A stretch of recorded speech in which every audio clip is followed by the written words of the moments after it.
In the 1950s, 90% of Australian male infants were circumcised. Today, the figure is somewhere between 10 and 20%. What would your decision be when it comes to subjecting your baby boy to the snip, particularly since current belief is that there is no medical reason for routine circumcision? Dr Alex Wodak, an AIDS specialist from Sydney, joins us to discuss recent research showing an increased incidence of HIV and AIDS and sometimes other STDs in uncircumcised men. Good morning, Alex. Morning, Thanks Alex. for your time this morning. Good morning. Why historically, initially, was circumcision deemed necessary? Well, in centuries ago, hygiene wasn't what it is today.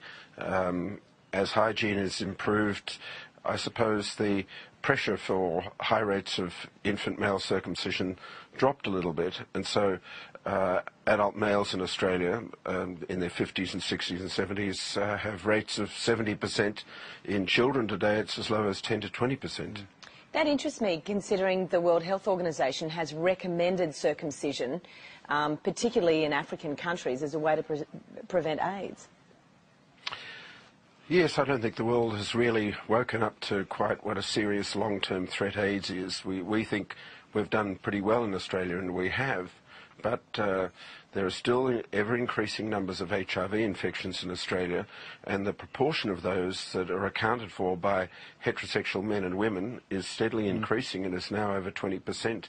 In the US and UK, it's over 40%. So to what extent does circumcision help the prevention of sexually transmitted diseases and HIV/AIDS?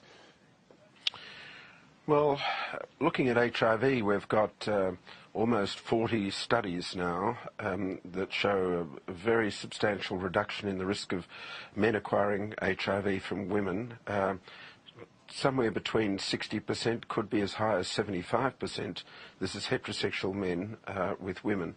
And most of these studies, but not all, are from Africa, and they include what are called randomised control trials, 3 of those, involving over 11,000 men in 3 African countries with very substantial reduction in HIV. So I think the evidence is overwhelming on that. In terms of the other sexually transmitted infections, some are and some aren't reduced because of male circumcision, but genital herpes and chlamydia are amongst those that are reduced. Well, Alex, what do you say to parents, though, particularly mums, I think, are really very sensitive about it. What do you say to mums who say, well, I don't want to do that to my baby, it's too young, it's painful, it's stressful on the child?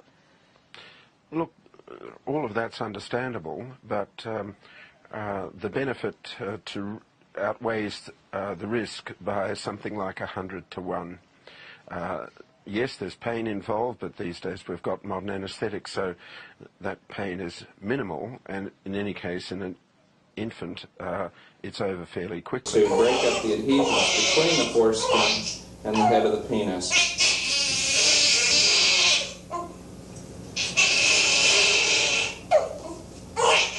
Then we place a clamp on the foreskin in the area we will cut to prevent bleeding.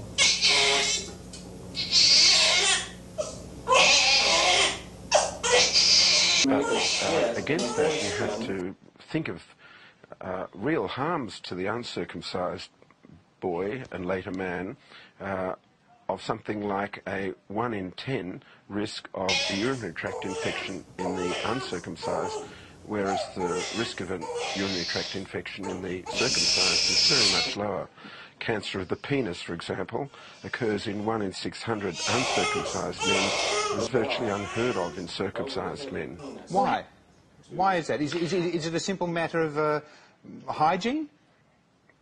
It's to do with the anatomy of the foreskin, which traps material underneath it, including presumably cancer-causing excretions from the skin, and also because of the risk of the greater risk of acquiring an infection with a particular kind of virus, the papillomavirus, which can cause cancer, and which in fact also causes a greater risk of cancer of the cervix in the female sex partners of uncircumcised males.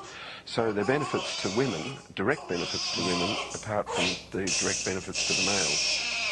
As I understand it, you would like to see the rates of circumcision increase dramatically. How do you then go about getting that back on the agenda when we know that now that it's difficult to find doctors who will actually perform the surgery?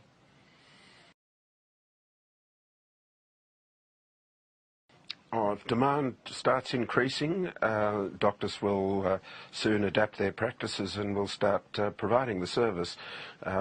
We've got barriers in the form of very low Medicare rates, which need to be looked at again, and we've also got barriers in that the public hospital system is not open to this kind of surgery in many parts of the country, and so we've got to get the state and territory departments of health to have another look at that and think about being more encouraging about this operation. It's a small operation. Is it it's a safe? routine operation.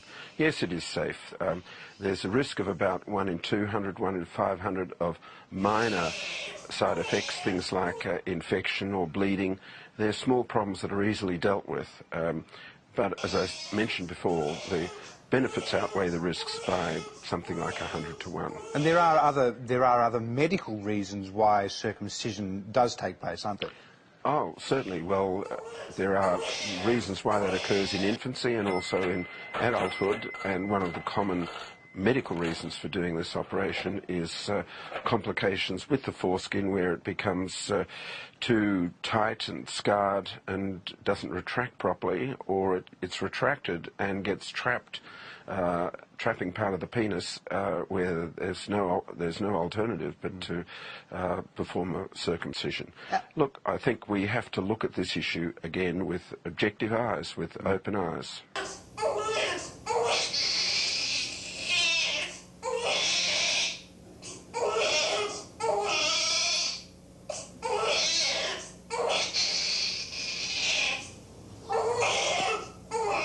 Alex, what is the current trend? Is the trend toward circumcision, or is it still against circumcision? Demand seems to be picking up in Australia, and around the world we're seeing big changes, particularly in Africa, where demand for this operation far outstrips supply, and the World Health Organization, UNAIDS, Global Fund and other organizations are really putting money into making sure this operation is more readily available in Africa. 70% of the world's HIV infections occur in sub-Saharan Africa.